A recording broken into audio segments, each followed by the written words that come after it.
inciter des femmes et des hommes qui reflètent la vie de Jésus-Christ par leur façon de vivre, par leur façon de parler, par leur façon de faire les choses.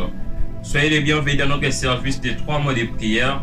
Nous avons consacré nos 3 mois de prière dans la présence de Dieu. Nous avons consacré nos 3 mois dans la présence de Dieu. Nous sommes dans notre deuxième rencontre au dimanche 2 dont nous parlons de pourquoi prier, pour quelles raisons de faire une prière, à quoi bon de prier, pour quelle cause de prier. Pourquoi prier? C'est une question interrogative. Il y a beaucoup de gens qui ne savent pas la raison de prier, la cause de prier, l'importance de prier, pourquoi nous devons prier. Dans nos églises, on nous dit qu'il faut toujours prier, mais pourquoi? Alors, par grâce de Dieu, nous allons contempler les merveilles de la parole de Dieu et comprendre la raison de prier. Genèse 20, 17, 18. Abraham pria Dieu, et Dieu guérit Abimelech, sa femme et ses servantes.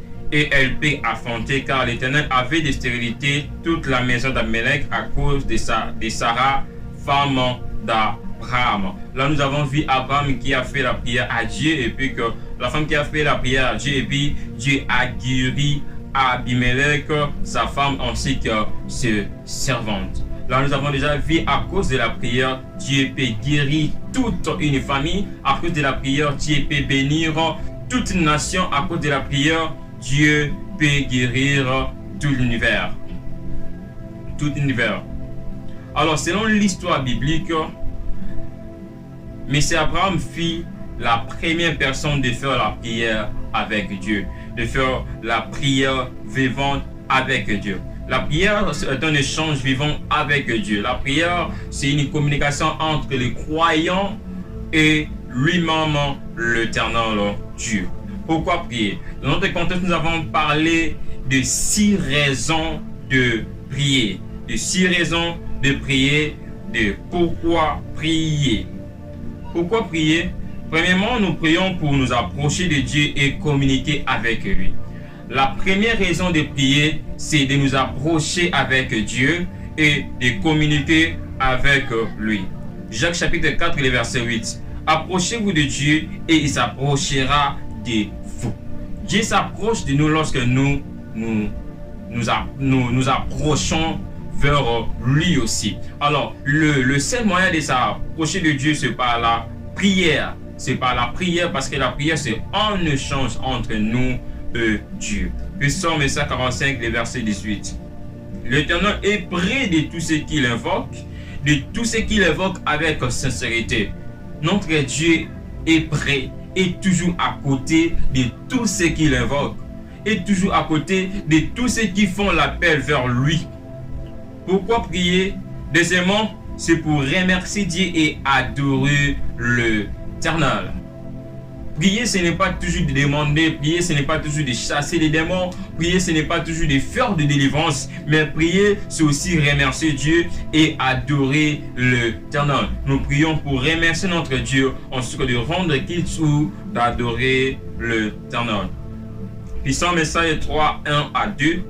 Mon âme bénit l'Éternel, que tout ce qui est à moi bénisse son Saint-Nom. Mon âme bénit l'Éternel et n'oublie aucun de ses bienfaits. Là, le frère David fait une prière que son âme puisse bénir l'Éternel et de n'oublier aucun des bienfaits de Dieu dans sa vie.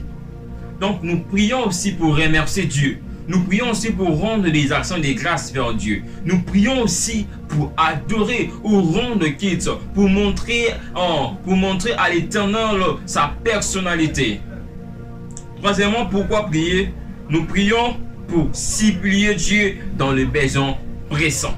Nous prions aussi pour cibler Dieu dans les besoins pressants. Voilà, cette troisième raison nous implique dans des choses qui reviennent cycliquement, qui reviennent que la chose que vous n'avez pas pensé que ça puisse revenir, mais ça revient subitement.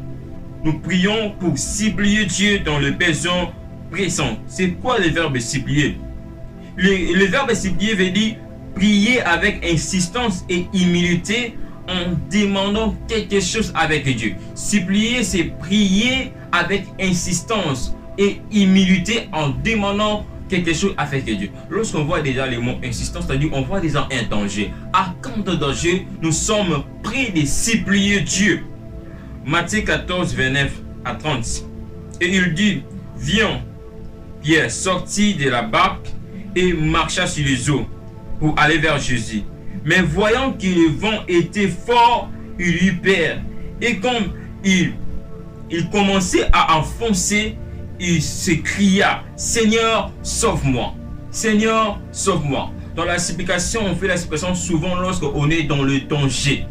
Lorsqu'on est dans le danger. Lorsqu'on est dans les situations très compliquées que nous n'arrivons pas nous-mêmes à trouver des solutions. C'est dans ces moments-là que nous faisons des supplications vers Dieu. Demandons à Dieu, Seigneur, aide-nous. Sauve-nous dans cette situation. Moi-même, je ne peux pas. Seigneur, sauve-nous, Seigneur. Sauve-nous, Père de gloire. Seigneur, nous avons besoin de votre intervention. Nous t'évoquons, Père de gloire. Viens me sauver. La Pierre était déjà dans le danger. Il était en train de s'enfoncer dans l'eau. Et puis il cria à une voix forte, Seigneur, sauve-moi. Nous prions aussi pour supplier Dieu dans les besoins pressants. Quatrièmement, pourquoi prier? Nous prions pour exposer nos requêtes, pour exposer nos besoins devant Dieu, pour exposer ce qui nous dérange, ce que nous voulons vers Dieu. Philippiens chapitre 4, le verset 6.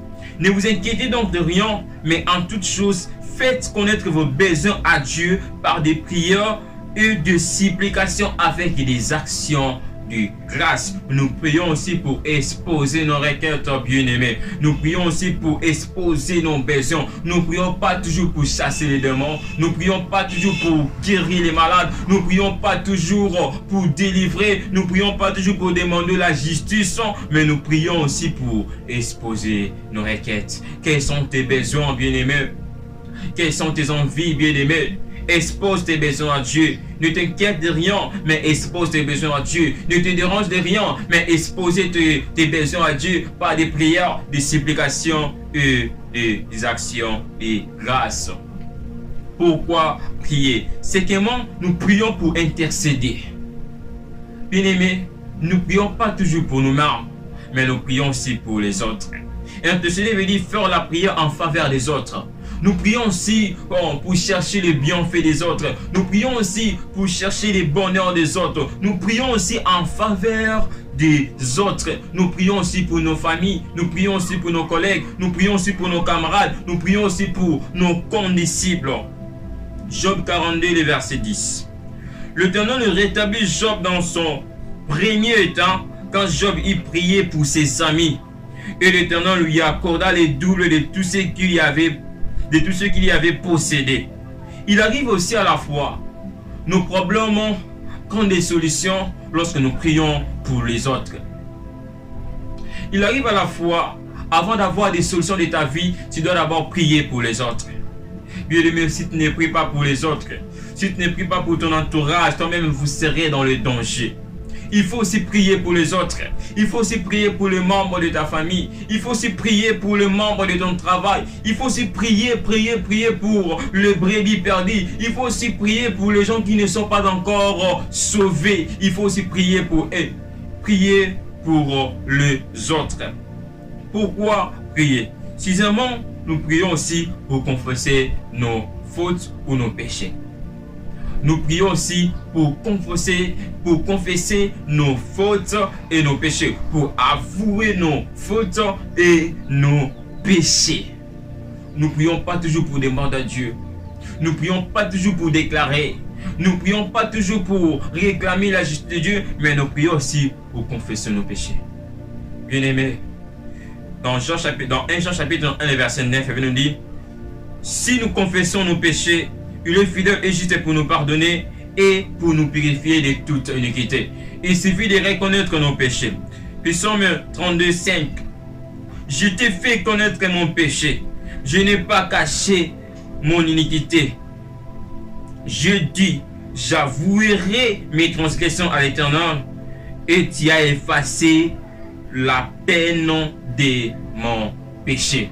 tu as effacé la peine de mon péché. Bien-aimé, notre Dieu est fidèle et juste pour nous pardonner. Il suffit d'avouer tes péchés. Il suffit de reconnaître que tu es un pécheur. Voilà, nous prions aussi pour confesser nos péchés. Voilà, c'était la fin. Nous avons 6 raisons de pourquoi prier. Premièrement, c'est pour nous approcher de Dieu et communiquer avec lui. Deuxièmement, pour remercier et adorer l'Éternel. Troisièmement, pour supplier Dieu dans les besoins pressants. Quatrièmement, pour exposer nos requêtes. Cinquièmement, pour intercéder. Et sixièmement, pour confesser nos fautes. Que Dieu vous bénisse. Que Dieu garde cette connaissance en vous pour toujours. Pourquoi prier? On se voit à la prochaine rencontre. Soyez bénis.